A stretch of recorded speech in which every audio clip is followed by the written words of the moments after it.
1,00,000 మంది శివభక్తులతో కలిసి మహారుద్రాక్ష పూజలో పాల్గొనండి. వెంటనే కాల్ చేసి మీ పేరును నమోదు చేసుకోండి.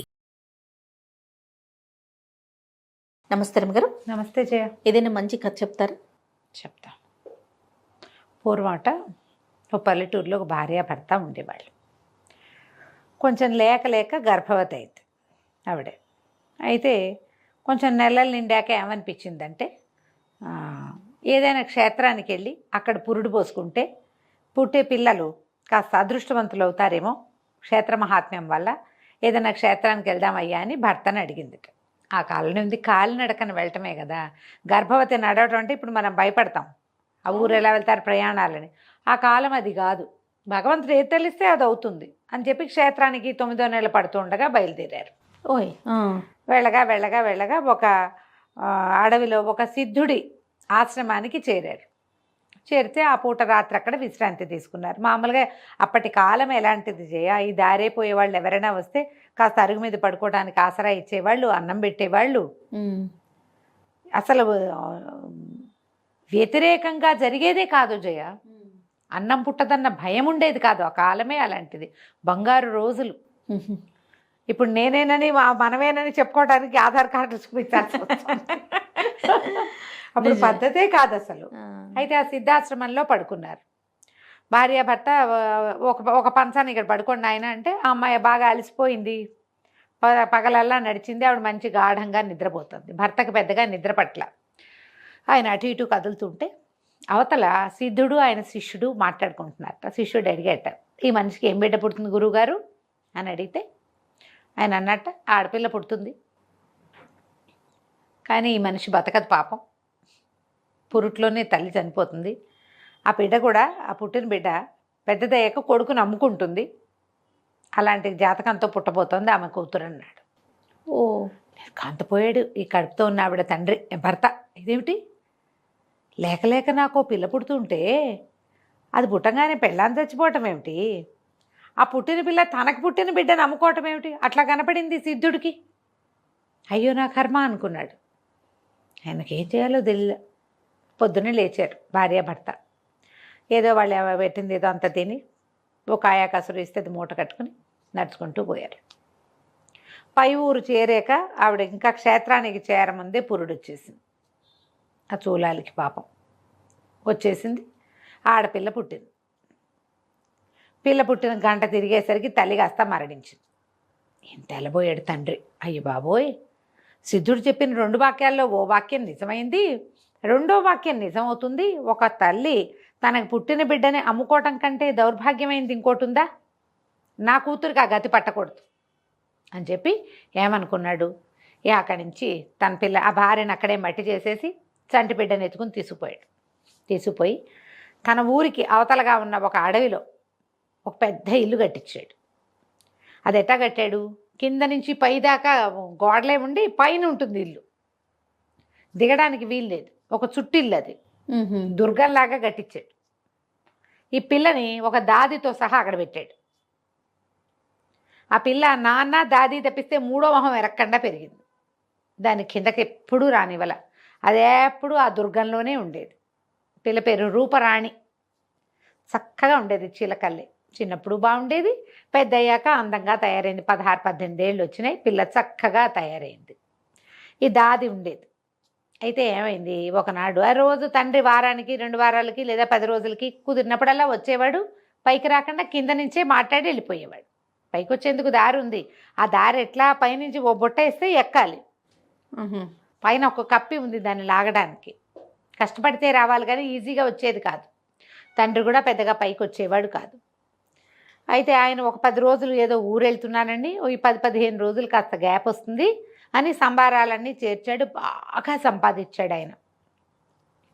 ఈ పిల్లని ఇలా దుర్గంలో ఉంచి రక్షించడం కోసం నేను చెప్పిన రాజకుమారుడినే నువ్వు పెళ్లి చేసుకోవాలి, వేరే వాళ్ళని వివాహం చేసుకోకూడదని కఠినమైన శాసనాన్ని చిన్నప్పటి నుంచి అలవాటు చేశాడు. నా అనుమతి లేకుండా నువ్వు వివాహం చేసుకోవడానికి వీల్లేదని, నీ జీవితం అంతా నా కన్సన్నల్లోనే ఉండాలని, నీకేం కావాలంటే అది చేస్తానండి. పిల్లలకి బొయ్యలకి బొమ్మలు ఉన్నాయి, బొటికలు ఉన్నాయి, ఎన్నో ఉన్నాయి దాని దగ్గర అన్నీను. సరే ఏమైంది, ఒకనాడు ఈ తండ్రి వచ్చి వెళ్ళిపోయాడు. ఇక 15 రోజుల దాకా రానని చెప్పి వెళ్ళాడు. అది ఇంకా తండ్రి రాడని దిగులతోటి ఆ మేడ మీద అటు ఇటు తిరుగుతూ అటు చూస్తూ ఉంటే పైనుంచి ఒక గుడారం కనపడింది ఆ పిల్లకి. అదేమిటి, ఆ నగరానికి చెందిన రాజకుమారుడు వేటకి వస్తూ వేట కోసం ఒక గుడారం వేయించుకున్నాడు. అక్కడి నుంచి ఈ బట్టల్లో ఏదో కవచం అవి ధరించి వచ్చి బయట నుంచుంటే ఆ పిల్ల తెల్లబోయింది, ఇదేదో జంతువులాగా ఉందని గబగబా కిందకెళ్ళి దాదిని పిలుచుకొచ్చింది. దాదేమ్మ దాదేమ్మ, అదొక జంతువు ఏదో కనపడుతోంది, చూడు చూడు అని చూపించింది.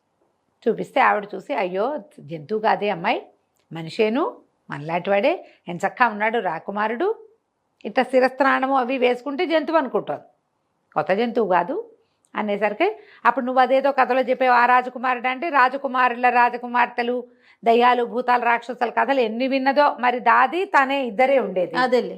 కథో కాలక్షేపములు అయితే రోజు గడవద్దు, కథలు విన్నది. ఓహో రాజకుమారుడు అనేసరికి వాడి మీద ఆసక్తి వచ్చింది పిల్లకి. కాసేపు అయ్యాక చూస్తే అతను ఆ వేసుకున్న శిరస్నానము ఆ కవచాన్ని విప్పేసి తేలికపాటి బట్టల్లో అటు ఇటు తిరుగుతూ యాక్టివ్గా కనపడుతుంటే ఇక వాడికేసి అదే పనిగా చూడడం మొదలుపెట్టింది. వాడు ఎలా కదిలినా దీనికి నచ్చుతున్నట్టే ఉంది. 2 పూటలు గడిచేసరికల్లా ఈ అబ్బాయికి ఎవరో తనని చూస్తున్నారని తెలిసింది. ఎవరా ఎవరా అని చూసుకుని మెల్లిమెల్లిగా దీని దగ్గరికి వచ్చేసాడు. కింద నుంచి కబుర్లు మొదలుపెట్టాడు. ఆ అబ్బాయి బాగున్నాడు, రాకుమార్తె పిల్ల బాగుంది, 16-18 ఏళ్ల పిల్ల, అతనికో 20 ఏళ్ల వాడు. ఇద్దరు కబుర్లు చెప్పుకునేవాళ్ళు. రోజు వచ్చాడు. 15 రోజులు గడిచినాయి. 15 రోజుల తర్వాత నాన్న వచ్చాడు, కానీ మళ్ళీ 2 రోజుల పైక మళ్ళీ రాకుమారుడు పోయినవాడు మళ్ళీ వచ్చేసాడు. ఇక కింద నుంచి కబుర్లు చెప్పేవాడు. తర్వాత ఎప్పుడు నన్ను కిందే ఉంచుతున్నావు, నన్ను పైకి రాని రాని రాని అని బాగా అడగ్గా తండ్రి ఏమంటాడో నేను భయపడుతూనే అతనికి ఓ నిచ్చెనేసి పైకి రప్పించింది. ఒక వయసులో ఉన్న పిల్లవాడు ఒక దగ్గర ఉంటే ఎన్ని రకాలు జరగచ్చు. అయితే ఈ దాదికి భయంగా ఉంది, కానీ వాళ్ళిద్దరి మధ్య ఉన్న ప్రేమ ఆపేక్ష, తర్వాత ఈ పిల్లలిద్దరు పక్కపక్కన నిలబడితే ఎంత చక్కగా చూడు చక్కని జంటలా ఉండేసరికి ఆవిడ వీళ్ళ గాంధర్వ వివాహానికి ఆవిడేం అడ్డం చెప్పాల. ఆ అబ్బాయి వచ్చినప్పుడల్లా 2 రోజులు ఈ పిల్లతో గడిపి వెళ్ళిపోయేవాడు. వచ్చేవాడు 2 రోజులు 3 రోజులు ఉండేవాడు, కులాసాగా కాలక్షేపం చేసేవాళ్ళు. ఆ అబ్బాయి వెళ్ళిపోయేవాడు, ఈ పిల్ల ఉండేది. 5-6 నెలలు గడిచేసరికల్లా గర్భవతి అయింది పాప, రాకుమార్తె అమ్మాయి రూపరాణి. తండ్రి ఎప్పుడు కింద నుంచి మాట్లాడేవాడు కాబట్టి పిల్ల గర్భవతి అయిందనే విషయం అతనికి తెలియలే. 8-10 నెలలు గడిచినాయి. ఒకనాడు పురుడొచ్చింది. లక్షణమైన మగపిల్లాడు పుట్టాడు. తండ్రి 10 రోజులకి వారానికి వస్తున్నాడు, కానీ ఈ రాజకుమారుడు వచ్చినప్పుడల్లా ఏం చేసేవాడు, రకరకాల బంగారు వస్తువులు తెచ్చి పిల్లకి కానుక పెట్టేవాడు. తలలో పెట్టుకునేవి, చెవులకు పెట్టుకునేవి, మెళ్ళలో వేసుకునేవి, ఎన్ని బంగారు వస్తువులో పెట్టి నిండి ఉంది ఆ వస్తువులతోటి. ఈ తండ్రికి తెలిస్తే ఆయన చాలా గట్టిగా చెప్పున్నాడు కదా వివాహం చేసుకోవడానికి వీల్లేదని, ఏమంటాడోనని భయపడి పిల్లాన్ని దాటించేద్దాం అనుకుంది అమ్మాయి. ఈ దాటించడం వల్ల ఇప్పుడు తండ్రి కిందే ఉంటాడు, కానీ ఆ టైంకి చంటిబిడ్డ ఏడ్చాడు అనుకో తెలిసిపోదు. అందుకని ఈ 12-14 రోజుల పసిగుడ్డుని ఎలాగైనా దాటించాలంటే దాది అమ్మాయి కలిసి రూపరాణి కలిసి ఆలోచించారు. ఈవిడేం చేసింది, బజార్ వెళ్ళి అక్కడి నుంచి దిగి వెళ్తుంది, ఊళ్ళోకి వెళ్తూ ఉంటుంది. ఒక పువ్వుల బుట్ట కొనుక్కొచ్చింది. ఆ బుట్టలో అడుగున పువ్వులు పెట్టి, అడుగు నుంచి పువ్వులు, పిల్లాన్ని చక్కగా కడుపు నిండా పాలిచ్చి 2-3 గంటల దాకా లేవకుండా ఉండేలాగా మరి మంచి వస్త్రంలో చుట్టి వాడిన దాని మీద పెట్టి, చుట్టూతా ఈ అమ్మాయికి రాజకుమారుడు ఇచ్చాడుగా మంచి మంచి వస్తువులు, కొన్ని వస్తువులు పేర్చారు. మళ్ళీ పైన కొంచెం బట్ట అడ్డం వేసి దాని మీద పువ్వులు పేర్చేశారు. పిల్లాడి గాలి అడుతోందో లేదో చూసుకుని ఆ బుట్ట పుచ్చుకుని రాజకుమారుడి మందిరానికి వెళ్ళిపోయింది దాది. రాణిగారికి పువ్వులు అమ్మడానికి వచ్చాను, ఈ బుట్ట 2 వరహాలకు అమ్ముతానంది. వేరే రకంగా బుట్ట వెళ్ళదు, అమ్ముతామంటేనే వెళ్తుంది. అమ్ముతామనేసరికల్లా సరే రాణిగారి తెలికత్త చూసి ఇంత బుట్టడి పూలు 2 వరహాలకైనా అని 2 వరహాలు రాణిగారితో చెప్పి ఆవిడ దగ్గర నుంచి 2 వరహాలు తెచ్చి ముసలమ్మ చేతిలో పెట్టి బుట్ట పుచ్చుకుని లోపల తీసుకుపోయింది. రాణిగారు ఓయమ్మ బరువుందే బోళ్ళు పువ్వులు ఉన్నాయని పువ్వులు ఒకటి తీసింది పైన. తీసేసరికల్లా ఏముంది, లోపల జిగేలమంటూ కనపడ్డాడు చంటి పిల్లవాడు. ఎంత ముద్దుగా ఉన్నాడో, 11-12 రోజులు పసిబిడ్డ ముద్దుగా ఉండడు. ఈ లోపల సాయంకాలం అయ్యేసరికి రాజుగారు కూడా వచ్చి ఇదెవరి బిడ్డ, ఎక్కడి నుంచి వచ్చింది ఏమిటి అంటే, ఎవరో బిడ్డను అమ్మారు 2 వరహాలకి. ఆ ముసలం ఏదంటే ఎట్లా వచ్చిందో ఎట్లా పోయిందో.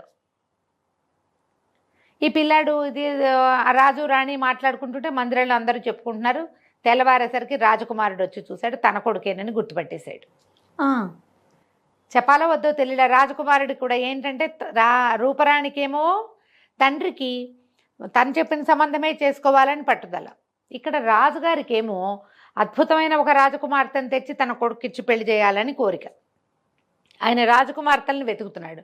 అడవిలో ఎక్కడో దుర్గంలో ఉన్న ఒక సామాన్యపు పిల్లని చేసుకున్నానంటే తండ్రి గొప్పడు, ఆ పెళ్లికి ఒప్పుకోడు ఆయన. అందుకని రాకుమారుడు కూడా చెప్పాల. సరేలే కానీ ఎలాగూ పిల్లాడు అమ్మా నాన్న దగ్గరే పెరుగుతున్నాడు, నాతో పాటే వాడు కూడా ఇక్కడే ఉంటాడని ఆ అబ్బాయి మాట్లాడకుండా ఊరుకున్నాడు. ఈ రోజులు గడిచే కొందుకి ఈ చంటి పిల్లాడు మరి తల్లి స్పర్శ లేకో ఏమో తెగేడ్చేవాడు. నిద్రపోయినప్పుడు నిద్రపోవడం, మెలకుగా ఉన్నంతసేపు ఊ అని ఏడిపోయేవాడు. ఏడిపోయేసరికల్లా బాగా చూశారు, ఎవరైనా ఎత్తుకుంటే వీడు ఏడుపు పాంతాడేమని వచ్చిన వాళ్ళందరి చేతుల్లోనూ పెట్టేవారు. రాజవైద్యుడు అన్నాడు, ఒక్కొక్క పిల్లాడికి జోలపాట్లు ఇదిగా ఉంటాయి, తల్లి జోల పాడితే నిద్రపోతాడేమో అని అందరితోటి జోలాలు పాడించమన్నారు. వచ్చిన ప్రతి వాళ్ళు ఓ పిల్లాడిని ఇది కూడా ఆవు అని ఏదో పాట పాడడం, అది వాడు ఊరుకుంటే ఊరుకున్నట్టు, ఎవరు పాడినా వాడు ఊరుకునేవాడు కాదు. పాలు తాగేవాడు, ఏవో పోసేవాళ్ళు అవి తాగేవాడు, నిద్రపోతే నిద్రపోయేవాడు, లేకపోతే మెలకుగా ఉన్నంతసేపు వాడు ఏడుపే. రాజుగారు ఊళ్ళో చాటింపేశారు. రాజుగారికి ఒక బిడ్డ దొరికాడు. వాడు ఏడుపు మాన్పిన వాళ్ళకి అదేమిటో ఇస్తాం. ప్రతి ఊళ్ళో ఉన్న ప్రతి స్త్రీ వచ్చి పిల్లాడిని ఎత్తుకోవాలి, జోలపాడాలి అని. ఊళ్ళో ఉన్న వాళ్ళందరూ వచ్చారు. ఎవరు పాడినా వాడు ఏడు పాపల. రాణిగారికి ఆ పిల్లాడు కావాలని ఉంది. రక్తస్పర్శ కూడా అయి ఉండొచ్చు, తమ సొంత మనవడు అయ్యేసరికి. పిల్లాడేమో ముద్దుగా ఉన్నాడు. సరే ఏమైంది, రాజుగారు ఎప్పటికీ ఎన్ని రోజులైనా ఏడుపు మానల. పిల్లాడు ఎదుగుతున్నాడు, ఏడుపు మాత్రం అలాగే ఉంది. అయితే సైనికులను పిలిచి అడిగాడు, ఊళ్ళో వాళ్ళ ఆడవాళ్ళంతా అయిపోయారండి, అందరూ అయిపోయారండి, నగరానికి దూరంగా ఉన్న అడవిలో ఒక దుర్గం ఉంది, అందులో ఒక పిల్ల ఉంది, ఆ అమ్మాయి తప్ప అందరూ వచ్చారు అనేసరికి, ఆ పిల్ల ఎందుకు రాదు, ఆ పిల్లని తీసుకురండి అన్నాడు రాజు. అనేసరికి కాదండి, అమ్మాయి తండ్రి ఒప్పుకోడు, తండ్రి బయటికి రానివాడు ఆ పిల్లని, అందుకే దుర్గం కట్టాడంటే ఆ తండ్రిని పట్టుకురండి అన్నారు. తండ్రిని తీసుకొచ్చారు. తండ్రిని తీసుకొస్తే ఈయన అన్నాడు, అబ్బాయి కాదండి, మా పిల్లని తేవటానికి కుదరదు, మా పిల్ల పెళ్ళిగాని పిల్ల, అదేం పాట పాడుతుంది, దానికేం జోల పాటలు వస్తాయి అన్నాడు. అనేసరికి పెళ్ళి కాకపోయినా సరే ఆడపిల్ల అన్నదల్లా రావాల్సిందే, తల్లి అయ్యే వయసు ఉంటే చాలంటే 14 ఏళ్ళు ఉంటే చాలు, మీ పిల్లకి 18 ఏళ్ళు ఉన్నాయి కదా, మీ పిల్లని రప్పించండి అన్నారు. అనేసరికి ఇంకేం చేస్తాడు ఈయన, రాజుగారి శిక్షకు భయపడి పిల్లని పైనుంచి దించాడు దుర్గంలో నుంచి. ఆ అమ్మాయి వచ్చింది, దాదిని వెంబడి పెట్టుకుంది, పిల్లాడిని ఎత్తుకుని జో కొడుతూ పాట పాడుతోంది. నీ తల్లి దురదృష్టవంతురాలు, నీ తండ్రి మంచివాడు, మహారాజు గారు నిన్ను పెంచుకుంటారు, నా తండ్రి నిద్రపో నాన్న అని పాడింది. పాడేసరికల్లా పిల్లాడి చుట్టుకుని నిద్రపోయాడు. పాట అయ్యేసరికి రాజుగారు ఆశ్చర్యపోయాడు. ఎవ్వరి చేతిలోకి వెళ్ళినా ఏడు పాపని పిల్లవాడు నీ చేతిలో పడంటే వీడు నీ బిడ్డే. వైద్యుడు కూడా కన్ఫర్మ్ చేశాడు. ఓహో, మా స్పర్శకి వాడు ప్యాసిఫై అయిపోయాడు పిల్లవాడు. చెప్పమ్మా, ఎందుకు పిల్లాడిని నమ్ముకున్నావు, ఎందుకు పిల్లాడిని నమ్మావు, 2 వరహాలకి ఎందుకు అమ్మావు అంటే పిల్ల కళ్ళనీళ్ళు పెట్టుకుంది కానీ ఏం మాట్లాడలే, రాజకుమారుడి వైపుకి చూస్తుంటే ఆయనకు అర్థం కాల. చెప్పని ఎంత అడిగినా చెప్పలే. అమ్మాయి ఏడుస్తూ ఆ రాజకుమారుడి వైపు చూసేసరికల్లా రాజకుమారుడు ఇంకా ఆగలేక, క్షమించండి, ఈ అమ్మాయి నా భార్య, ఆ పిల్లవాడు నా కొడుకు, ఆ దుర్గంలో ఉంది, నేను అక్కడ ఆమెను ప్రేమించాను, మీరు ఒప్పుకోరని నా వివాహం సంగతి చెప్పలేదు, పిల్లాన్ని అక్కడ పెంచడం కష్టమని రాజమందిరానికి చేరేసింది అని చెప్పి. పిల్ల తండ్రి కూడా నిర్ఘాంతపోయాడు. పిల్ల పరిగెత్తుకుంటూ వెళ్ళి తండ్రి కాళ్ళ మీద పడింది, నన్ను క్షమించు, నువ్వు ఎంత చెప్పినా నేను వినలేకపోయాను, ప్రేమాత్సయం నా కళ్ళు మూసేసింది, నా పిల్లాన్ని నమ్ముకునే స్థితికి వచ్చాను నేను, ఈ 4 రోజుల నుంచి వీడు ఏడ్చిన వాడు ఏడ్చినట్టే ఉన్నాడు, నా తప్పుకి నా బిడ్డ శిక్ష అనుభవించాడు అనేసరికి ఆయన చాలా దుఃఖపడ్డాడు. కాదమ్మా, నీ తప్పు కాదు, ఇది నాది తప్పు, ఈ పరిస్థితి వస్తుందని నాకు తెలుసు, సిద్ధుడు మహానుభావుడు ముందే చెప్పాడు, ఆయన మాట అబద్ధం చేయటానికి ఇంత ప్రయత్నం చేసినా ఆయన మాట అబద్ధం కాలేదు, ఎత్తుకో నీ పిల్లవాడిని, నీ భర్తతోటి నువ్వు ముందుగానే నీ వివాహం అయిపోయింది, పిల్ల తల్లికి ఇంకప్పుడు పెళ్లి చేసేదేముంది, ఈవిడే రాజుగారు రాణిగారి కోడలు అని ప్రకటిస్తే సరిపోతుంది. రాజుగారు ప్రకటించేశారు, రాజుగారి కోడలు దొరికిందని, యువరాజుకి ఇంకా వివాహ ప్రయత్నం చేయమని, వివాహం అయిపోయిందని, నిన్నటి దాకా ఏడ్చిన చంటి బిడ్డే రేపు కాబోయే యువరాజు అని ప్రకటించారు. తర్వాత లోపల మందిరంలో వాళ్ళ శాస్త్రోక్తంగా శాంతి కళ్యాణం జరిపించి ఆ అమ్మాయిని రూపరాణిని ఆ దుర్గంలో నుంచి దింపేసి ఇక రాజుగారి మందిరంలోకి పూర్తిగా ప్రవేశపెట్టారు. కథ కంచికి మనం ఇంటికి. చాలా బాగుందండి. నమస్తే. నమస్తే. నమస్తే రమగారు. నమస్తే జయ. రమగారు, విక్రమ బేతాళ కథ ఒకటి చెప్తారా? చెప్తా. పట్టువదలని విక్రమార్కుడు మళ్ళీ వెనక్కి నడిచాడు. చెట్టెక్కి కళేబరాన్ని భుజం మీద వేసుకున్నాడు. నడిచొస్తుంటే కళేబరాన్ని ఆశ్రయించుకుని ఉన్న భేతాళుడు రాజుగారితో మాట్లాడాడు. నీ ఓపికకి చాలా మెచ్చుకుంటున్నాను. మార్గాయాసం తెలియకుండా ఒక కథ చెప్తానన్నాడు. పూర్వమట మంత్రపురి గ్రామంలో భార్గవ శర్మని ఒక బ్రాహ్మణ ఆయన ఉండేవాడు. ఆయనకి నాగవేణి అని చూడ చక్కని భార్య ఉండేదట. ఈ భార్గవ శర్మ గారికి అన్నదమ్ములు లేరు, అక్క చెల్లెళ్ళు తప్ప. ఆయన కుటుంబానికి ఆయన ఒక్కడే. ఒక్క కుమారుడు కలిగితే బాగుండని చూశాడు. వాళ్ళ ఇళ్లలో రెండో పెళ్లి పద్ధతి లేదు. ఎన్నాళ్ళైనా సంతానం కలగల. ఆయన ఆ యజ్ఞం, ఈ హోమం, పుత్రకామేష్టని, అదని ఇదని ఎన్నో చేశాడు.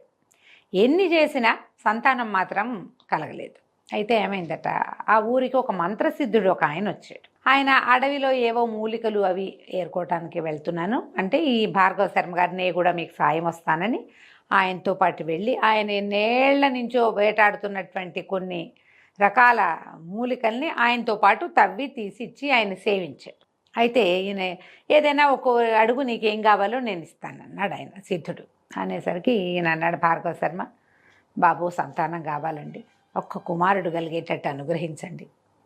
మందో మాకో మంత్రమో తంత్రమో ఏదైనా ఒకటి చెప్పండి అంటే, ఆయన పరకాయించి చూసి, భార్గవానికి సంతానం లేరు, ఏ రుణాలు లేకుండానే నువ్వు గతించవచ్చు, లేని దానికోసం ఎందుకు తాపత్రయపడతావు, హాయిగా ఉండు, ఇట్లాగే నలుగురిని సేవించుకుంటూ అంటే, పుత్రుడు లేకపోతే పున్నామ నరకానే పోతాను ప్రభు, స్వామివారు ఏదో ఒకటి కరుణించండి కరుణించండి బాగా బతిమలాడాడు. సరే ఈయన అన్నాడు, సరే నా మంత్రసిద్ధిని నీకోసం ధారపోస్తానని అకాలంలో ఒక మామిడికాయని పండుని సృష్టించి ఇచ్చాడు. ఈ మామిడి పండుని భార్యతో తినిపించు, ఆమెకి మంచి సద్గుణాలు కలిగిన కుమారుడు జన్మిస్తాడు, మీకు దశుండి కాదు నా సిద్ధి వల్ల జరుగుతోంది ఇది అని చెప్పి ఇచ్చాడు. ఇచ్చేసరికల్లా సరే బాగానే ఉంది కదా అని తీసుకొచ్చాడు. తీసుకొచ్చి భార్యకి ఇచ్చాడు. ఆ నాగవేణికి ఇచ్చి, ఏమేవ్ ఇది చాలా అద్భుతమైంది, మరి సిద్ధుడు ఇచ్చిన పండు తప్పకుండా అద్భుతమైన కుమారుడు జన్మిస్తాడట, ఈ పండు నువ్వు తినవలసిందని భార్యకి చెప్పాడు. ఆమె కూడా సరేనంది. ఈరోజు సాయంకాలం లభించింది అది. ఆవిడేమనుకుంది, రాత్రివేళ రాత్రిపూట ఎందుకు, రేపు ఉదయం తిథి నక్షత్రం వారం వర్జం లేకుండా చూసి రేపొద్దున స్నానం చేసి దేవతార్చన అయ్యాక తినచ్చని దేవుడి మందిరం దగ్గర పెట్టుకుంది. మర్నాడు ఆయన పొద్దున్నే ఆ సిద్ధుడు ఊరెళ్తున్నాడని ఈ భార్గవ శర్మ గారు ఆ సిద్ధుడు వెనకాల పడి వెళ్ళిపోయాడు. నీల నాగవేణి గారు ఇంట్లో ఉంది.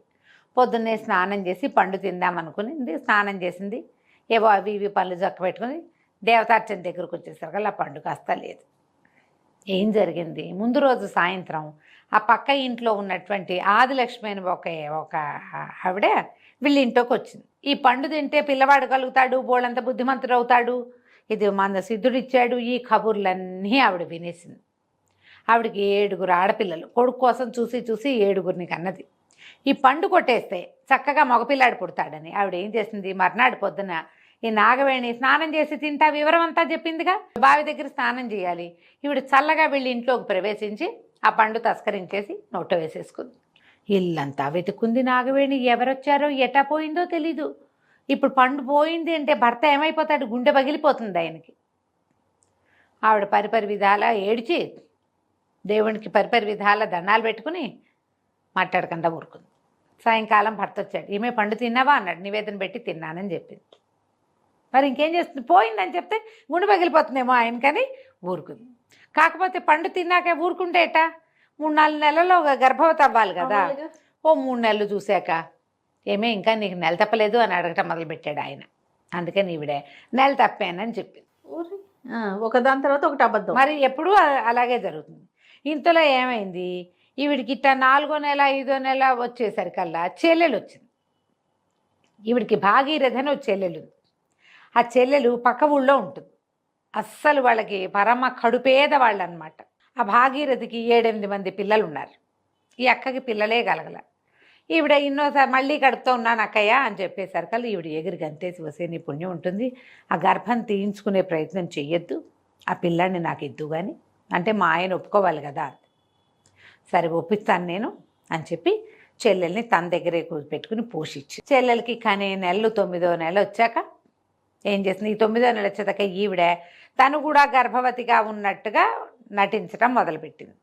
చెల్లెల్ని పెద్దగా ఎవరికంటా పడనివ్వకుండా ఇక్కడే చెల్లెలు మామూలుగా ఉన్నట్టుంది, అంత పెద్ద కడుపుగా. పైగా ఏంటంటే ఆవిడ మొదటిసారి అయితే ఆశమా ఓసమా అంటారు, 5-6 పిల్లల్ని కన్నవాళ్ళు మామూలుగా తిరుగుతూ ఉంటారు. ఆయన ఏనాడు పెద్దగా మరదల మీద దృష్టి ఉంచల, ఈ గర్భవతిగా ఉన్న భార్య మీదే చూసుకుంటున్నాడు ఆయన. ఆ ఇల్లు పెద్దది, అమ్మాయి అతనికి ఎదురుకుండా రాకుండానే ఉన్నది. ఏమండి నేనేమో ఒంటరిదాన్ని, నాకు మొదటి కాన్పు, నాకేమీ తెలీదు, మా చెల్లెలతోటి వాళ్ళ ఊరు వెళ్తాను, పురుడు పోసుకుని కాస్త సంటి పిల్లాడి సేవ అంతా మా చెల్లెలు అలవాటు కదా, దానికి 4 పిల్లలు ఉన్నారు, చూసుకుంటుంది, పిల్లాడిని ఎత్తుకొస్తానండి అని చెప్పింది. సరేనని ఆయన బండి కట్టించాడు. బండి కట్టిస్తే వీళ్ళు చెల్లెల ఊరి వైపుకి ప్రయాణం చేశారు. కొంతమేర వెళ్ళేసరికి చెల్లెలి భర్త ఎదురొచ్చాడు.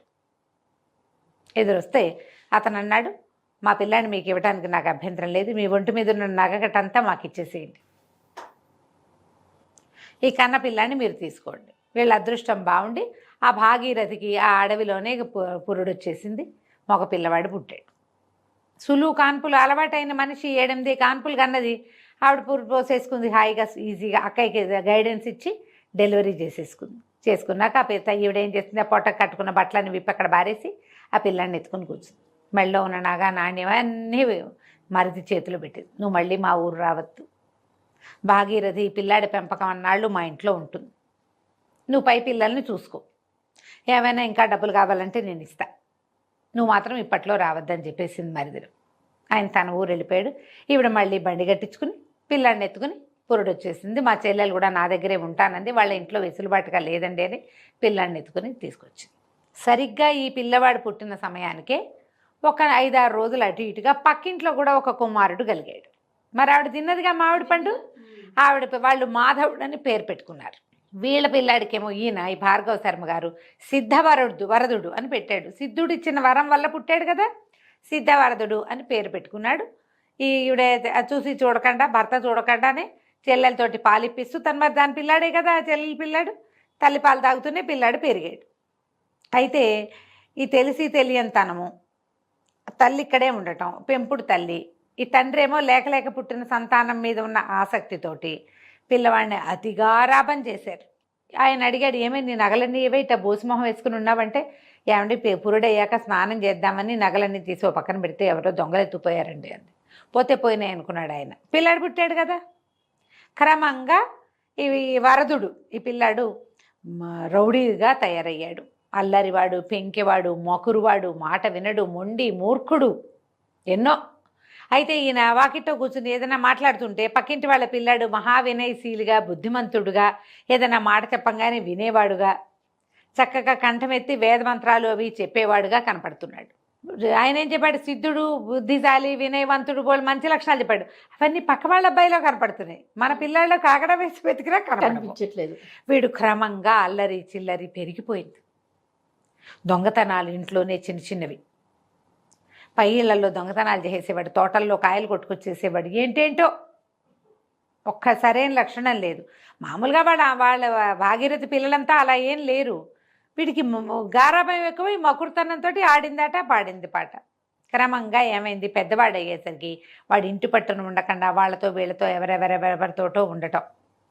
ఈ భార్గవ శర్మ నాగవేణి ఇద్దరు దుఃఖపడుతూనే శర్మగారు వెళ్ళిపోయాడు. ఆవిడ అలో లక్ష్మణాన్ని చెల్లెల్ని పెట్టుకుని ఇంట్లో ఉండేది. వీడు బయటికి వెళ్ళిపోయాడు. ఎవరో ఒక వయసు ఎక్కువ ఉన్న స్త్రీతోటి కలిసి ఉండటం మొదలుపెట్టాడు ఈ పిల్లవాడు. కొన్నాళ్ళు అయిన తర్వాత ఆవిడ ఏదో తగాదా వచ్చి వీడు తాగి గొడవ చేశాడని ఇంట్లో నుంచి బయటికి దోసేసింది. సొంత ఇంటికి వస్తే ఇంట్లో ఉన్న డబ్బులన్నీ ఏనాడో అవగొట్టేశాడు. ఇక్కడ ఏమీ లేవు. సరే కొంతకాలానికి ఏమైంది, ఈ వేశ్యా సంగమం వల్ల వాడికి రకరకాల సమస్యలు వచ్చినాయి. మందు మాకు తీసుకునేందుకు డబ్బులు లేక మరణించాడు. అయ్యో. ఇలా యుక్త వయసులోనే పెద్ద 30 ఏళ్ళైనా రాకుండానే చనిపోయినందుకు పిశాచం అయ్యాడు వాడు పోయి పిశాచాల గుంపులో కలిశాడు. ఆ ఊరు చివరున్న చింత చెట్ల తోపులో. అక్కడ ఒక పిశాచాలకి రాజుగారు ఒక ఆయన ఉన్నాడు. ఆయన అన్నాడు, ఏమిట్రా నువ్వు భలే కొంటిగా ఉన్నావు, భలే అల్లరిగా ఉన్నావు, భలే మకురుగా ఉన్నావు, ఎవరినైనా పట్టుకోవాలి నువ్వు అన్నట్టు. ఎవరిని పట్టుకోమంటారు అన్నాడు. ఈయన చెప్పేట పిశాచాల నాయకుడు, నువ్వెవరిని పట్టుకోవాలంటే నువ్వు ఎవరి వల్ల పిశాచాన్ని వయ్యావు, బ్రాహ్మణ యువకుడుగా జన్మించిన వాడివి, నువ్వు పిశాచమయ్యావంటే నువ్వు ఎవరి వల్ల పిశాచమయ్యావో వాళ్ళని పట్టుకో. అప్పుడు నీకు ఈ పిశాచ జన్మ నుంచి విముక్తి వస్తుంది అని చెప్పాడు. అలాగేనని ఈ సిద్ధవరదుడని పేరున్న బ్రాహ్మణ పిశాచం గాల్లోకి ఎగిరెళ్ళిపోయింది. ఇది కథ. ఇక్కడ ఆపేశాడు భేతాళుడు.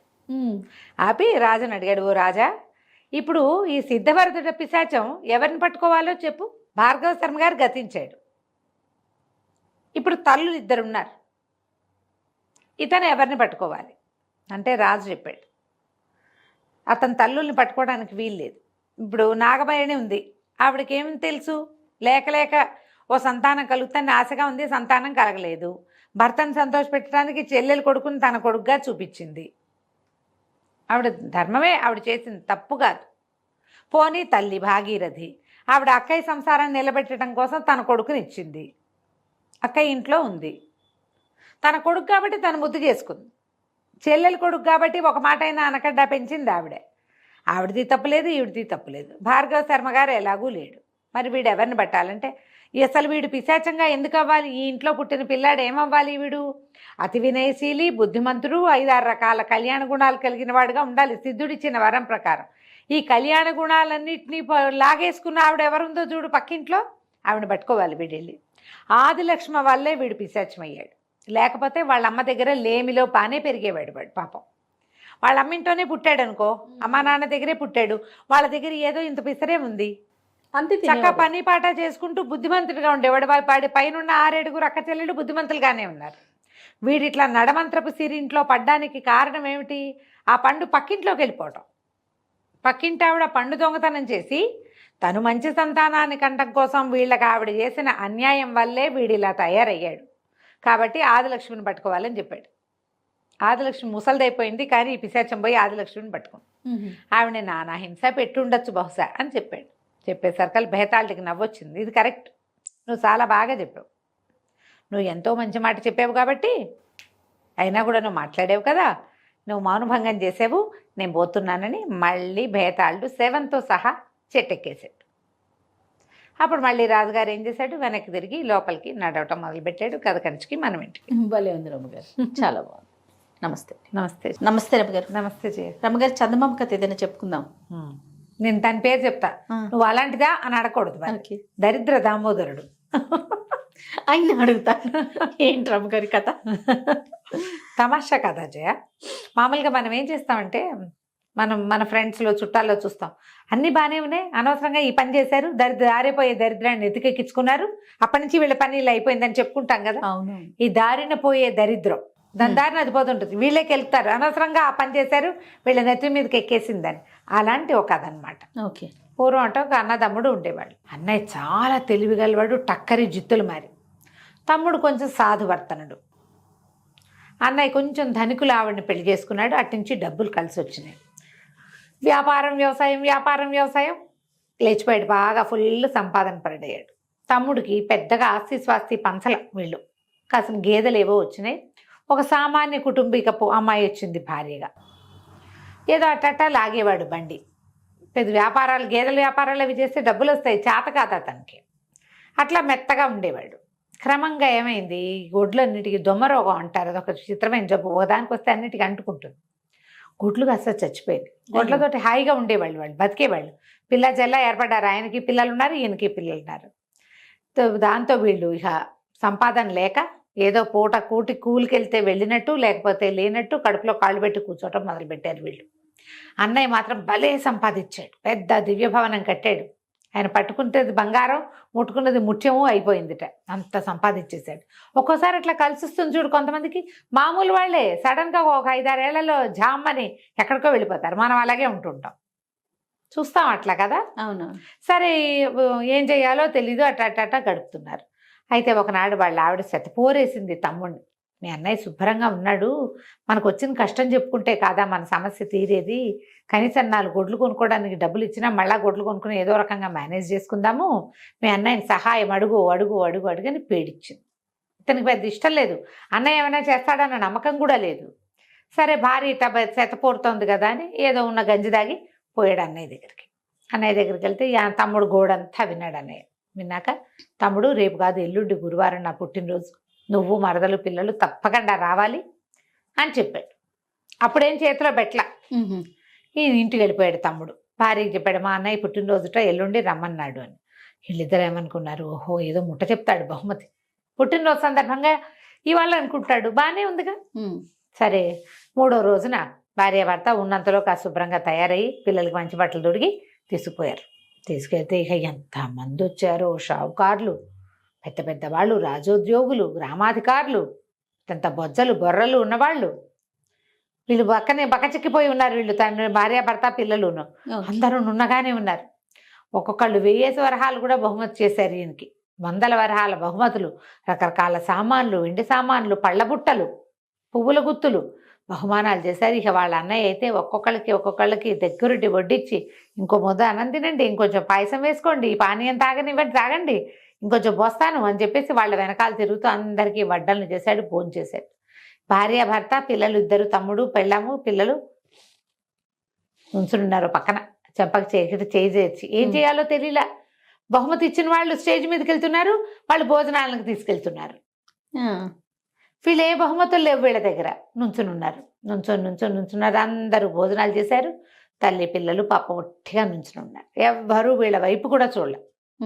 అన్న కానీ వదిన కానీ వాళ్ళ పిల్లలు కానీ పనివాళ్ళు కానీ వచ్చిన చుట్టాలైనా వీళ్ళు ఎవరి తాలూకు ఏంటని ఎవ్వరూ అడగల. ఇంకేం చేస్తారు? చూసి 10 గంటలు దాటిపోయాక ఇంకా ఇక్కడ ఉండి ఏం చేస్తాం, పదండి వెళ్ళిపోదాం అనుకుని భార్యాభర్త పిల్లలు 4 నడుచుకుంటూ బయలుదేరితే సరే ఆ విందులో బోళ్ళని పాటలు అవి పాడారు. ఏం తోచక పెద్ద గొంతుతో పాట పాడడం మొదలుపెట్టాడు ఆ తమ్ముడు. పాడుతుంటే ఎవరో గొంతు కలిపి పాడుతున్నారు. సరే పాట ఆపేసి పెళ్ళాన్ని అడిగాడు, ఏమే నువ్వేనా నాతో పాటు పాడుతున్నావు, ఆ బేరుకోట గొంతేసుకుని అన్నాడు.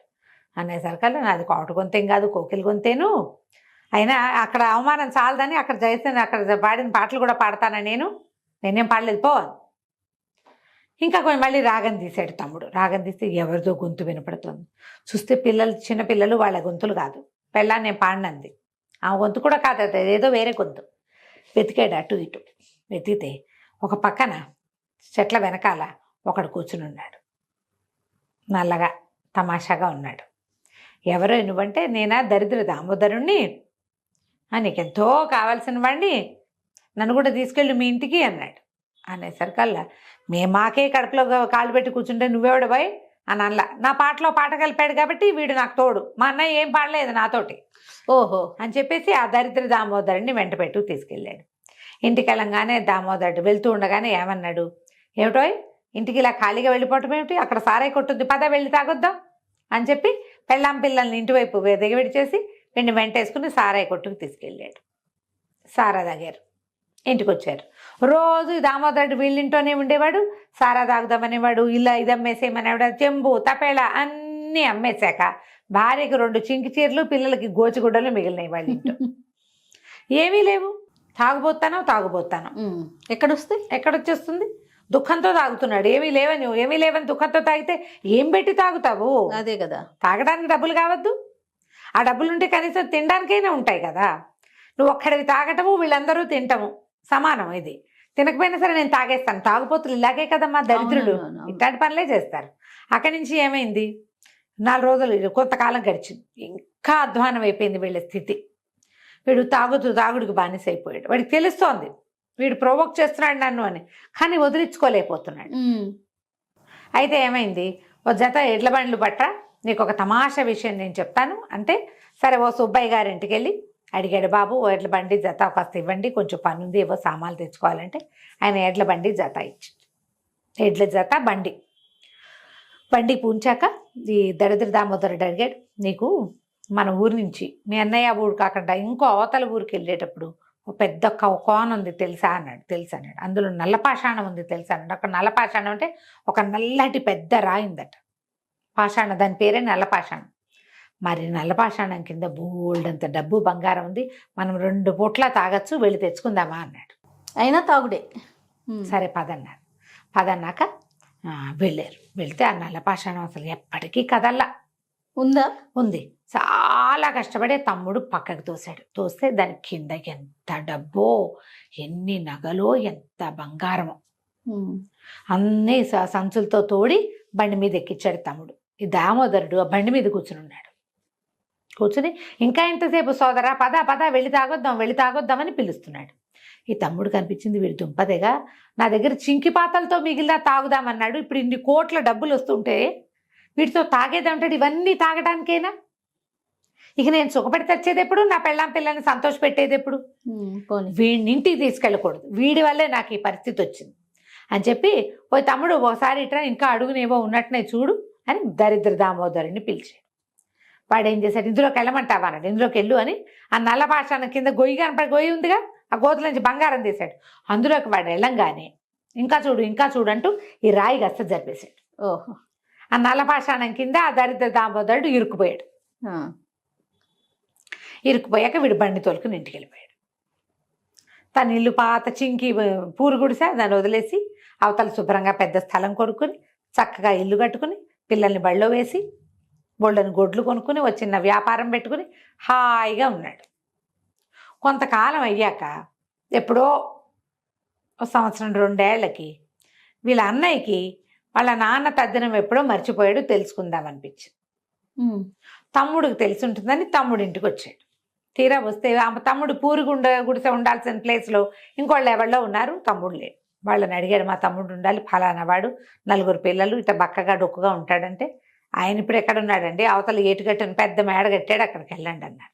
అనేసరికి ఆశ్చర్యపోయాడు, ఏమిటి నేను పావలా ఇవ్వలేదే వాడికి, వాడి దగ్గర ఉన్న గుడ్డన్నీ పోయాయి, అత్తమామ దగ్గర వీడికంటే దరిద్రులు వాళ్ళేమి ఇస్తారు వీడికి, ఇస్తే నేను ఇవ్వాలి, వీడు ఎట్టా ఎక్కిపోయాడో చూద్దామని ఈ నాన్నయ్య ఆ ఇంటికి బయలుదేరాడు.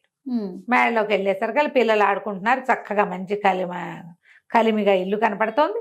ఈయన తమ్ముడిని చూడబోయాడు. ఇగో మా అన్నయ్య ఇచ్చాడు అన్నం వడ్డించని చక్కగా అన్నయ్యకి భోజనం పెట్టి షడ్రు సమేతంగా బ్రహ్మాండంగా చూసుకుని కూర్చోబెట్టుకున్నాడు. ఆ వదిన బాగుందా, వాళ్ళు బాగున్నారు, వీళ్ళు బాగున్నారు, వ్యాపారం బాగుందా అనేసరికి అన్నయ్య అన్నాడు, ఎరా ఒరే మరి నీ దగ్గర ఏమీ లేదు కదా, ఇప్పుడు ఎట్టా వచ్చినాయినా ఇవన్నీ నీకు అన్నాడు. తమ్ముడు కొంచెం కూడా మర్మం లేకుండా మొత్తం చెప్పాడా? మొత్తం చెప్పాడు.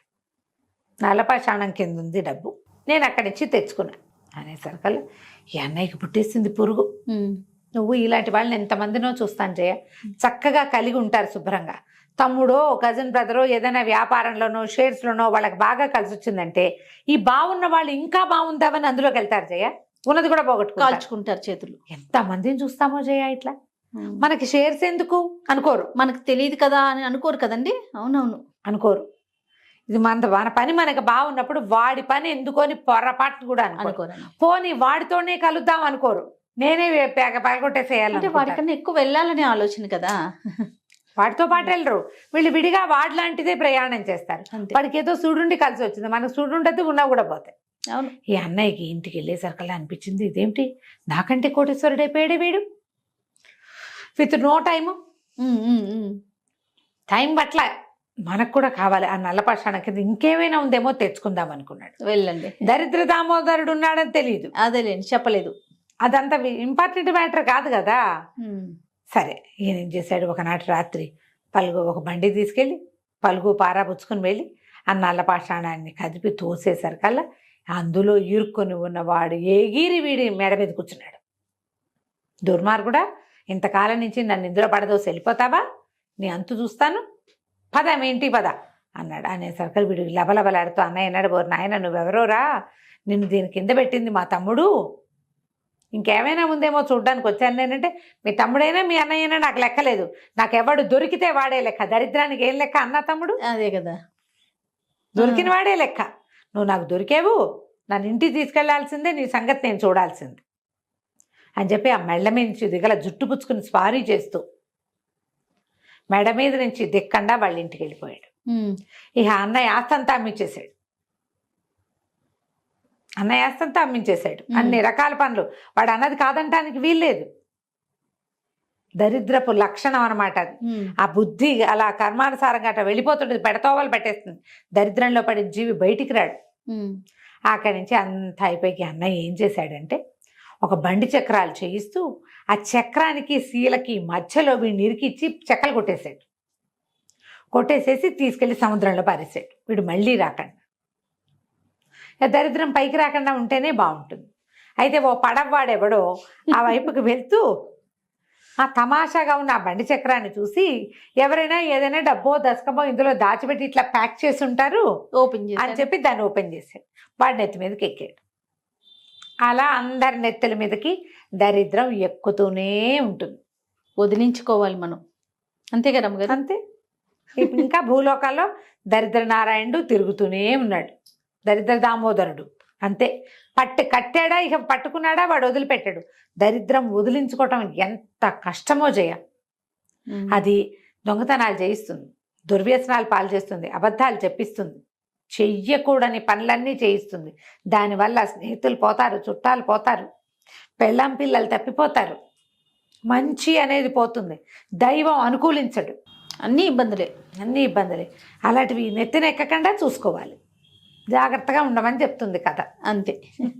నమస్తే అండి. నమస్తే జయ. రమ్మగారు, చందమామ కథ ఏదైనా చెప్పుకుందామండి. పాత చందమామ కథల్లో జయ, పూర్వమట ఒక మహిష్మతి నగరం అనుకుందాం. దానికి నాగాదిత్యుడు అని ఒక రాజుగారు ఉండేవాడు. రాజు చాలా సమర్థుడు, తెలివైన వాడు, మంచి గట్టివాడు. ఆయనకి రాజవతి దేవని భార్య, దేవాదిత్యుడని కుమారుడు. ఓకే. నాగాదిత్యుడికి దేవాదిత్యుడని కొడుకు. అయితే వీళ్ళకి ఆ మహిష్మతి నగరానికి చుట్టుపక్కల పెద్ద పెద్ద అడవులు ఉండేవి. ఈ రాజుకి చాలా మృగయ వినోదం ఎక్కువ, మృగయ వ్యసని. ఆయన వేటాడడం అంటే మంచి ఇష్టం. అయితే దీనికి ఏంటంటే ఒక పక్కగా డాకిని వనం అని ఒక వనం ఉందట. పేరే ఏదోగా ఉంది కదా. ఈ డాకిని వనంలో ఏవో తిరుగుతాయి విచిత్రాత్మలు, విచిత్ర ప్రాణులు ఉంటాయని ఆ పక్కకి ఎవ్వరూ వెళ్ళేవాళ్ళు కాదు. సాధారణంగా వేటగాళ్ళు వచ్చి, ప్రభు అక్కడ కుందేలు తిరుగుతున్నాయి, అక్కడ లేళ్ళు తిరుగుతున్నాయి, ఇక్కడ పుల్లు ఉన్నాయి, అక్కడ సింహాలు వచ్చినాయి, ఏనుగులు చాలా ఇబ్బందిగా ఉన్నాయి, లేదా ఏనుగు బాగున్నాయి, వేటకి మంచి బాగుంది అని చెబితే అక్కడికి వెళ్తూ ఉండేవాడు. అయితే ఒకసారి ఒక కోయవాడెవరో ఈ డాకిని వనం ప్రస్తావన చేసి అక్కడికి ఎవరు వెళ్ళర్లేండి అన్నాడు. ఎవరు వెళ్ళంది ఏమిటో చూద్దామనిపించింది దీనికి. జనరల్గా అలాగే ఉంటుంది చూడు మనుషులకి. అవునండి. ఎవరు చేయండి మనం చేయాలి. అక్కడి నుంచి ఈయన డాకిని వనానికి బయలుదేరుతున్నాడని తెలిసి రాణి వద్దంది, ప్రజలు వద్దన్నారు, మంత్రులు వద్దన్నారు, సైన్యాధిపతులు వద్దన్నారు. ఆయన ఠాటును వెళ్ళవలసిందేనన్నాడు. ఆ డాకిని వనానికి వెళ్ళారు. వెళ్తే అదేం విచిత్రంగా లేదు, ఇంకా మామూలు అడవుల కంటే అది ఇంకా బాగుంది. ఓకే. ఫుల్ గ్రీనరీ, మొత్తం పచ్చగా ఉంది. అసలు ఎన్ని పువ్వులో, ఎన్ని చెట్లు, ఎన్ని కాయలో, ఎంత పూతో చెట్ల నిండా. చాలా సరదా వచ్చింది ఆయనకి. అయితే ఏమైంది, ఈయన వేటాడడానికి వెళ్ళాడు లోపలికి. వేటకి ఏం కనపడలా, అంత ఆకుపచ్చగా ఆహ్లాదభరితంగా ఉంది. దీనికి డాకినివని పేరు ఎందుకుందో అర్థం కాల. జంతువు అన్నది లేదు అందులో. ఓకే. చివరికి ఆయనకు ఒక కుందేలు కనపడింది. ఏమీ కొట్టకుండా బయటికి ఎందుకు వచ్చేయాలని ఆ కుందేలుని వేసి కొట్టాడు. ఆ కుందేలు దగ్గరికి వెళ్ళేది వీళ్ళు సైనికులు, వేటగాళ్ళు అంతా ఆగిపోయారు, ఏమీ లేదని. రాజు ఊరికే తిరిగి చూస్తాడని ఆయన వదిలిపెట్టారు. ఆయన ఒక్కడే ముందుకెళ్ళి కుందేలు కనపడే తరకల్లా బాణం వేసి కొట్టాడు. ఈ కుందేలు, ఈ బాణం దానికి తగలంగానే ఆ కుందేలు ఒక అమ్మాయిగా మారిపోయింది. తను ఆశ్చర్యపోయాడు, పరిగెత్తుకుంటూ వెళ్ళాడు, గుర్రం దిగి పరిగెత్తాడు దగ్గరికి. తీరా చూస్తే ఆ బాణం పట్టుకుని కూర్చునింది ఒక అమ్మాయి అక్కడ. ఎవరు ఏమిటంటే, నేను ఈ అడవిలో ఉంటాను, నాకు ఆ నచ్చిన రూపంలో తిరుగుతాను, ఈ వనం మాదేను అని చెప్పింది. చెప్తే సరే ఆయన మైమరిచిపోయాడు ఆ అమ్మాయిని చూసి. ఆవిడ ఎంత అందంగా ఉందో, నాతో రా, మా ఇంటికి రమ్మని అడిగాడు. అడిగితే సరే నన్ను వివాహం చేసుకుంటానంటే వస్తాను. బాగుంది. సురసుందరి ఆ అమ్మాయి పేరు. ఆ సురసుందరి పూర్వోత్తరము అడవిలో ఎందుకుంది, వాళ్ళ అమ్మ ఏంటి, నాన్నేది, అమ్మ నాన్న ఎక్కడన్నా, అక్క చెల్లి ఉన్నారా, వీళ్ళకి రాజ్యం ఉందా లేదా, వీళ్ళు ఏం తిని బతుకుతారు, ఏమీ అడగల. పిల్ల నచ్చింది, వచ్చేయమన్నాడు అంతే. అంతే. వచ్చేసింది. వచ్చాక అంగరంగ వైభవంగా పెళ్లి చేసుకున్నాడు. ఇక సురసుందరిదే లోకం. భార్య రాజవతీదేవి మొహం గిట్టడం మానేసింది. ఆయనకి గిట్టట్లేదు మొహం. పిల్లాన్ని చూస్తే విసుగు. ఒక 5-6 సంవత్సరాలు ఉన్నాయి. ఏమీ వాడి వైపు తలకాయ తిప్పి చూసేవాడు కాదు. ప్రజలంతా ఆశ్చర్యపోయారు. ఆవిడ అందానికి అందరూ మైమర్చిపోతున్నారు. కానీ ఇదేమిటి, ఆ పెద్దరాణిని, లోకంలో రెండో పెళ్ళిళ్ళు సహజం, మామూలు వాళ్ళే చేసుకుంటారు. రాజుగారు రెండో పెళ్లి చేసుకోవడం విచిత్రమేం కాదు. కానీ భార్యని సరిగ్గా చూసుకోకపోవడం ఉంది చూడు, అది వింతగా ఉంది. ఆయన చీదరించుకునేవాళ్ళు ఆవిడ్ని. కొన్నాళ్ళకి సురసుందరికి కూడా ఓ కొడుకు పుట్టాడు. కొడుకు పుట్టిన తర్వాత వీళ్ళంతా ఏం చెప్పుకున్నారు, ఇంకేముంది, సురసుందరి కొడుకే రాజ్యం వస్తుందంటే పెదరాణి గారి కొడుకు ఎందుకు ఊరుకుంటాడు? అప్పుడు 7 వాడు. ఇప్పుడు ఈ చిన్న పిల్లాడికి 20 ఏళ్ళు వచ్చేసరికి వాడికి పెద్దవాడికి 27 వస్తాయి. వాడు ఒప్పుకుంటాడా? ప్రజల్నిలో తిరుగుబాటుతాడు. అక్కడి నుంచి ఆ సురసుందరికి పుట్టేసింది, ఎలాగైనా సరే ఈ కుర్రాన్ని మా తల్లిని ఊళ్ళో ఉండనివ్వకూడదు, వాళ్ళు ఉంటే నాకు ఉండబుద్ధి కావట్లేదు, వాడిని చూస్తే నాకు భయం వేస్తోంది అని ఈ భర్తని బాగా ఎక్కేసేసరికి ఈయన ఆలోచించి ఒకరోజు దేశ బహిష్కారం విధించేశాడు. ఏ సందర్భం వచ్చినా అన్న తమ్ముడు కలిసినప్పుడల్లా ఈ తమ్ముడు ఏదో ఒంటి పని చేయటం, ఆ అన్న ఓ చేయి విదిలించడం. పిల్లలు అట్లా చేస్తారు కదా. వాడు ఎంతసేపు విసిగిస్తున్నాడు అనుకో, 4 ఏళ్ల వాడు 10 ఏళ్ల వాడిని విసిగిస్తే 10 ఏళ్ల వాడు ఎందుకు ఊరుకుంటాడు? ఓ చెంపకాయ కొట్టడు, విసుకుంటాడు, విసిరేస్తాడు, వద్దంటాడు. దాంతో వాడు పోయి తండ్రికి చెప్తాడు, తల్లికి చెప్తాడు. వెంటనే ఈవిడే నా కొడుకుని బతకనిచ్చేలాగా లేడు, వీడు పెద్ద అయ్యే లోపల చంపేస్తాడు, ఈ రాజ్యం కోసం వీడు పోటీ అని వాడు భావిస్తున్నాడని పిల్లల్లో లేని ఉద్దేశాలు ఆవిడ బాగా ఎక్కేసేసి. సరే అక్కడి నుంచి ఒక వయసు పెరిగింది. పెద్ద అబ్బాయికి ఒక 20 ఏళ్ళు వచ్చినాయి, 20 ఏళ్ళు పైన వచ్చి రాగానే ఈవిడ ఇంకా నేను వీళ్ళు ఇక్కడ ఉంటే నేను ఉండను, మా ఇంటికి వెళ్ళిపోతాను అని మొదలుపెట్టేసరికి సరే రాజ్య బహిష్కారం విధించేశాడు రాజు. తల్లిని తీసుకుని వెళ్ళిపోమన్నాడు. మంత్రి సేనాధిపతి ఎవరికీ ఇష్టం లేదు. సరే వాళ్ళు ఏం ఆలోచించుకున్నారు, రాజబహిష్కారం అంటే రాజ్యం చివరిదాకా రథం మీద తీసుకెళ్ళి రాజ్యం వెలుపల వదిలిపెట్టాలి, నేను తీసుకెళ్తానని సైన్యాధిపతి రథం ఎక్కించుకుని రాత్రి వేళ చల్లగా తన ఇంట్లో ప్రవేశపెట్టి ఇంట్లోపల బంకర్లో దాచిపెట్టాడు రాణిని, రాకుమారుని. ఇక్కడే ఉంచుకున్నారు, ఎక్కడికి వెళ్ళొద్దు, చూద్దాం ముందు ఏం జరుగుతుందని. ఈ మంత్రి గారికి ఎలాగైనా ఈ సురసుందరిని అడ్డం తొలగించేసేయాలని ఉంది. ఈవిడ వల్లే ప్రాబ్లమ్స్. ఆయన ఎంతసేపు ఆవిడ చుట్టూతానే తిరుగుతాడు. ఆవిడ ఏం చెప్తే అదే, ఆవిడ ప్లానే తప్పిస్తే ఈవేళ ప్లానింగ్ లేదు, పడలేదు. ఎందుకు మంత్రి సైన్యాధిపతి అదే కదా. అయితే ఏం చేశాడు ఈయన, రహస్యంగా విషం పెట్టించాడు రాణిగారికి. ఆవిడ శుభ్రంగా విషం కలిపిన ఆహారం టకటకా తినేసింది, హాయిగా విహారం చేసి వెళ్ళి పడుకుంది. పొద్దున్న లేచి మళ్ళీ తయారైంది. అంటే విషం ఇమిడిపోతోంది. 2-3 సార్లు ట్రై చేశారు. 2-3 సార్లు విషాహారం ఏమీ అవటం లేదు అమ్మాయికి. అంటే ఇది విషం తిన్నా బతికుండగలిగే లక్షణం ఏదో ఉంది. సరే ఏం చేయాలో తెలియలే. బాగా ఆలోచించారు, ముందు వెనక ఆడారు. అక్కడి నుంచి ఈ సైన్యాధిపతి అన్నాడు, పంపించేయటానికి లేదా చంపేయటానికి ఏం మార్గం దొరుకుతుందో చూద్దామని సైన్యాధిపతి ఏం చేశాడు, వీళ్ళకి ఇంతకుముందు కొన్ని ఏళ్ల క్రితం మంత్రిగా ఉన్న ఒక ఆయన తపస్సు చేసుకోవటానికి వెళ్ళిపోయాడు. ఆయనకి కొన్ని దైవశక్తులు ఉండేవని చెప్పుకునేవాడు. అయితే తండ్రి గారి కాలంలో ఆయన రాజపాలనకి సహాయం చేసేవాడు. ఆయన ఎక్కడో తపస్సు చేసుకుంటున్నాడు. సరే నేను ఆయన్ని వెతుక్కుని వస్తాను, రాకుమారుడు మా ఇంట్లో సేఫ్గా ఉంటాడు, మీకేం భయం లేదు, చూస్తూ ఉండండి ఈవిడ ఏం చేయొచ్చు. ఈవిడ ఇలా చిన్న కొడుకు పట్టాభిషేకానికి ప్రయత్నం చేయించడం మొదలుపెట్టింది. ఈ మన సైన్యాధిపతి ఆ గురువు గారిని వెతుక్కుంటూ ఇక వెళ్ళాడు ఎక్కడికో. ఊరి పొలిమేరలు కూడా దాటిపోయి నగరం పొలిమేరలు దాటి బోల్డని కొండలు, అడవులు అవి ఉండే కదా, అడవులు కూడా దాటాక కొన్ని కొండలు ఉన్నాయి. ఆ గుహల్లో ఎక్కడైనా ఆయన ఉండొచ్చు అని చెప్పేసి అక్కడికి వెళ్ళేసరికి ఇతనికి ఆయన దొరికాడు, ఋషి. ఆయన ఎన్నేళ్ల నుంచో దాదాపుగా 30-40 సంవత్సరాల నుంచి ఆ కొండ గుహలో ఉండి తపస్సు చేసుకుంటున్నారు. ఈ సైన్యాధిపతి చిన్న పిల్లాడప్పుడు ఆయన వెళ్ళిపోయాడు. కనిపించేసరికల్లా నేను వెళ్ళి ఆయన పాదాలు పట్టుకుని, స్వామి మీరు సహాయం చేయాలి, మహిష్మతి నగరం మట్టిలో కలిసిపోయేలాగా ఉంది. ఎవరో ఒక స్త్రీని రాజు ఢాకినీ వనం నుంచి తెచ్చాడు. అప్పటి నుంచి కష్టాలు మొదలైనాయి. రాణిగారి మొహం చూడలేదు, మరి రాకుమారుడి మొహము చూడలేదు. దేశ బహిష్కారం విధించేశాడు. వాళ్ళని నేను దాచిపెట్టాను. రాణికి విషం పెట్టినా ఆవిడ చావడం లేదు. ఏం జరుగుతుందో మాకు అర్థం కావట్లేదు. నగరం విధ్వంసం అయిపోయేలాగా ఉంది. సరే అక్కడి నుంచి ఏం చేశారు, ఈయన బాగా జ్ఞాన దృష్టితోటి ఆలోచించి ఏం చెప్పాడంటే, ఆమె నిజంగా ఢాకినే రాజుని వశం చేసుకుంది మంత్రశక్తితోటి. ఆయనకి భార్య కొడుకు అక్కర్లా, మీరు ఎవరేం చెప్పినా విండు, ఆవిడేం చెప్పినా వింటాడు. అదే జరుగుతోంది. ఈ అమ్మాయి ఏ డాకిని వనంలో అయితే ఈ అమ్మాయి ఇచ్చిందో ఆ డాకిని వనంలో ఒక పెద్ద చెట్టు ఉంది. 12 ఊడలున్న మర్రి చెట్టు. చాలా చెట్లు ఉన్నాయి అక్కడ. 12 ఊడలున్న మర్రి చెట్టుకు వెళ్ళాలి. ఆ మర్రి చెట్టు తొర్రలో ఒక వెండి దబ్బన ఉంటుంది. ఆ దబ్బనమే ఆ అమ్మాయిని చంపగలిగే శక్తి ఉన్నది. డాకిని చంపగలిగేదాన్ని వాళ్ళు ఆ వనంలో దాచిపెట్టి డాకిన్లందరూ దానికి కాపలా కాసుకుంటున్నారు. ఇన్నేళ్ల నుంచి ఎవ్వరూ ఆ వనంలో ప్రవేశించాల. రాజు అందులోకి వెళ్ళాడు, ఆమెకు వశమైపోయాడు. ఆ దబ్బనం తెచ్చి కాలు మీద పాదం మీద పొడిస్తే చస్తుంది. అది ఎట్లా చేయాలి? ఎవరు చేయాలి? ఎవరు చేయాలి? అక్కడి నుంచి ఇతను అన్నాడు, సరే ప్రయత్నం చేస్తా అని చెప్పి అక్కడి నుంచి బయటకు వచ్చాడు. వచ్చి ఇప్పుడు డాకిని వనం వెళ్ళాలంటే మొత్తం ఈ నడిచిందంతా మళ్ళీ వెనక్కి వెళ్ళాలా? అందులోకి వెళ్తే అక్కడ ఏం ప్రాబ్లమ్స్ వస్తాయో తెలియదు. సరే వెనక్కి వచ్చి మంత్రి గారికి ఈ విషయం చెప్పి సైన్యాధిపతే స్వయంగా డాకిని వనానికి వెళ్ళాడు. పగటిపూట వెళ్ళాడు. అది అమావాస్య కాకూడదు, మంగళవారం కాకూడదు, ఇట్లా మంచి రోజులు చూసుకుని.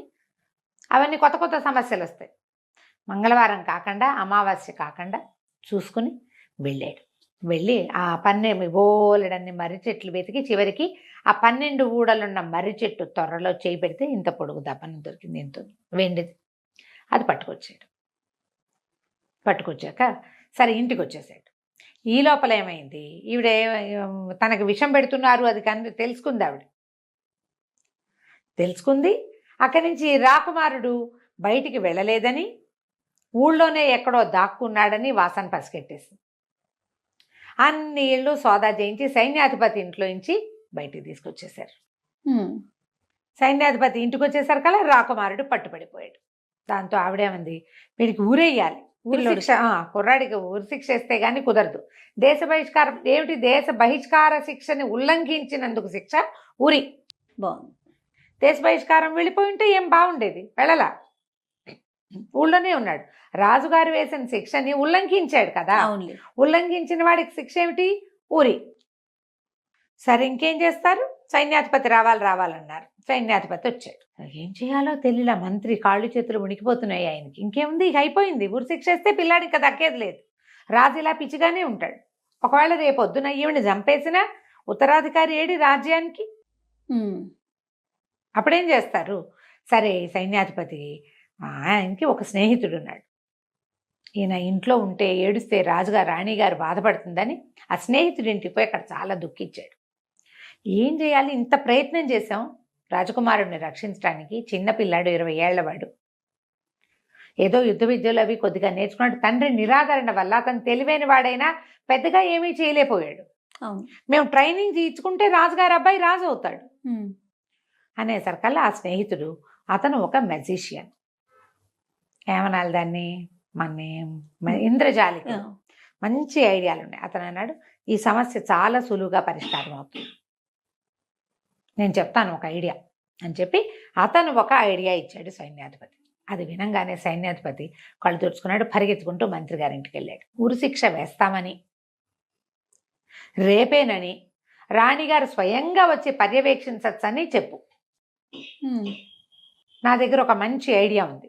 నా స్నేహితుడు ఇచ్చిన ఐడియా ప్రకారం ఇది వర్కౌట్ చేస్తే ఆవిడ పీడ విరగడవుతుంది. నేను దబ్బనని తెచ్చా, దాన్ని ఏం చేయాలో ఆ రోజు చేద్దాం అనేసరికల్లా 3 రోజుల్లో ముహూర్తం పెట్టారు. యువరాజుకి ఊరి శిక్ష. కొంతమంది ప్రజలు వాళ్ళు వీళ్ళు చేరారు. సైన్యాధిపతి మంత్రి ఏమన్నారంటే, ఇట్లా పెద్ద శిక్షను ఉల్లంఘించిన వాడిని మన రాజు రాణి సమక్షంలో తీయాలి, మీరు అక్కడ నుంచుంటే ఉరిదీస్తాం మీకు మీ ముందు అంటే ఈవిడ సంతోషించింది. తనకి రాజ్యానికి అడ్డం తొలగిపోతుంది, ఈ రాజ్యం అంతా ఢాకిని హస్తగతం అయిపోతుంది, అదే కదా కావాలి. సరే ఏం చేసింది, వచ్చి ఎదురుగుండా నిలబడింది. ఈ కుర్రాన్ని ఒక గోడ వారగా నిలబెట్టారు, ఒక గోడ దగ్గర నిలబెట్టారు. సరే ఏం చేశారు, ఇట్లా పైనుంచి వేళ్లాడేది కాకుండా అట్నుంచి పోతాడు ఇట్నుంచి పోతాడు, 2 తాళ్ళు మెడకేశారు. ఓకే, 2 తాళ్ళు మెడకి వేయబడి ఉన్నాయి. అటొకడు ఇటొకడు పట్టుకుని లాగుతారు ఊరేయటానికి అనమాట. వెరైటీ శిక్ష. ఈవిడేం చేసింది, ఆ దీని దగ్గర నిలబడింది. సరే కనపడుతుంది రాజకుమారుడు 2 చేతులు వెనక్కి పెట్టుకుని ఉన్నాడు. చేతులు కట్టేసినట్టు కనపడుతుంది కానీ కట్టల, 2 చేతులు వెనకాల పెట్టుకుని నుంచున్నాడు. ఆ అబ్బాయికి అట్లా బోధించారు. సరే ఆవిడ ఇంకా దగ్గరకు వచ్చి ఆ చచ్చిపోయేటప్పుడు వాడి ముఖంలో ఉన్న ప్రేత కళ చూద్దాం అనుకుంది ఆవిడ. ఈ అటు ఇటు 2 సైనికులు నిలబడ్డారు కదా, ఈ మధ్యలో రాకుమారుని నుంచోబెట్టారు తాళ్ళేసి. ఇద్దరు చెరో పక్కన తాళ్ళు లాగారు. తాళ్ళు లాగేసరికల్లా ఈ 2 తాళ్ళు వాడి మెడకి బిగుసుకోకుండా 2 తాళ్ళు ఒకటికొకటి పట్టుకుని పక్కకి వెళ్ళిపోయినాయి. రాకుమారుడు ఒక్కసారి ముందుకు పడ్డట్టుగా పడ్డాడు. ఈ పడ్డం ఎట్లా పడ్డాడు, ఆవిడ నుంచునుంది కదా చిన్న రాణి ఎదురుగుండా, ఆమె ముందు సాష్టాంగ పడినట్టు పడ్డాడు. పడంగానే ఈ బొడ్లో నుంచి ఆ దెబ్బనం తీసి ఆమె పాదం మీద గుచ్చేసాడు. అబ్బా ఆ తాళ్ళు వాళ్ళు వేసిన హుక్ ముడి అలా వేశారు. అట్లా వేశారు. ఆ మెజిషియన్ చెప్పిన ట్రిక్ అది. ఇప్పుడు ఇదేసాము ఇట్లా లూప్ లాగా వేసాము, ఈ లూప్లో నుంచి అటు ఇటు పట్టకలాగితే లూప్ కూడా వస్తుంది, అది ఎక్కడ బిగుసుకోదు. అతను చెప్పిన ట్రిక్ అది. ముందుకు పడి ఎప్పుడైతే ఇది పొడిచేశాడో ఈ రాణిగారు పెద్ద కేక పెట్టింది, పిచ్చెక్కినట్టు అరిచి చచ్చిపోయింది. పడిపోయింది కానీ అస్థిపంజరంలో అయిపోయిందట. పడటం ఎప్పుడైతే ఈమె ఇక్కడ పడిపోయిందో అంతఃపురంలో ఉన్న ఆవిడ కుమారుడు కూడా మరణించాడు. ఢాకిని జాతి అంతమైపోతుంది ఆ దెబ్బనంతో. ఓహో. ఇంతలో ఏమైంది, రాజుగారికి తెలుసు కొడుక్కి ఉరిశిక్ష వేసినట్టు. ఆయన అప్పుడే స్పృహ వచ్చినట్టు, ఇదేది రాణిగారేది కుమారుడేడి అని అడగటం మొదలుపెట్టాడు. రాకుమారుడికి ఉరిశిక్ష వేస్తారు కదండి మీరు అనగానే ఆయన ఎలాగో దీపోమని ఏడవటం మొదలుపెట్టాడు. రాకుమారుడికి ఉరిశిక్ష వేయటం ఏమిటి, నా కొడుకుని నేను ఎట్లా పోగొట్టుకుంటాను, నా భార్య ఏది, ఆమె ఎక్కడుంది, ఆమె ఎంత దుఃఖంలో ఉంది, నా భార్యో నా కొడుకు అని. అప్పటిదాకా ఆయనకి పెళ్ళాము కొడుకు గుర్తు కూడా లేరు. అప్పుడే ఆయన మీద నుంచి ఒక మంత్రం కట్టుపోయినట్టు అయిందనమాట. ఆయన కేకలు పెట్టి ఏడుస్తుంటే మంత్రి గారు పరిగెత్తుకొచ్చాడు. ఏం పర్వాలేదు, అంతా సజావుగా జరుగుతుందని రాజుగారిని తీసుకుని ఇక్కడికి తీసుకొచ్చారు వచ్చేస్తానానికి. తెస్తే రాకుమారుడు చక్కగా నిలబడినాడు. ముందు ఒక అస్థిపంజరం ఉంది. ఇది ఎవరిదంటే ఎవరిది, అక్కడి నుంచి ముందు మనం ఈయన ఒక సెయింట్ని కలిశాడు కదా, సైన్యాధిపతి వాళ్ళ గురువుని. ఆయన ఏం చెప్పాడంటే ఎప్పుడైతే ఈ అమ్మాయి ఆవిడ మరణిస్తుందో వెంటనే ఆ అస్థిపంజరాలని భూస్థాపితం చేసేసేయండి, పైకి రానివ్వకండి. అంటే 50 అడుగుల లోతున ఒక నుయ్యిలాగా తవ్వి ఆమెది కుమారుడివి ఇద్దరివి అస్థిపంజరాలు అందులో వేసేసి బస్తాల కొద్దీ ఉప్పు పోసి దాన్ని మూసేసి దాని మీద ఒక మామిడి చెట్టుని పాతిపెట్టారు. ఇంకెప్పటికీ వాళ్ళు అక్కడి నుంచి బయటికి రాకుండా అయిపోతారనమాట. అది పళ్ళు కాసేది కాస్త ఏమవుతుంది ఆ వివరాలన్నీ చెప్పలేదు, కానీ ఇలా చేసేసారు. ఆ తర్వాత రాకుమారుడికి అన్ని విద్యలు నేర్పుకుని అతన్ని మళ్ళీ రాజుని చేశారు. పట్టాభిషేకం చేసి రాజుని చేశారు. కథ కంచికి మనం ఇంటికి. బాగుంది రమ్మగారు. నమస్తే.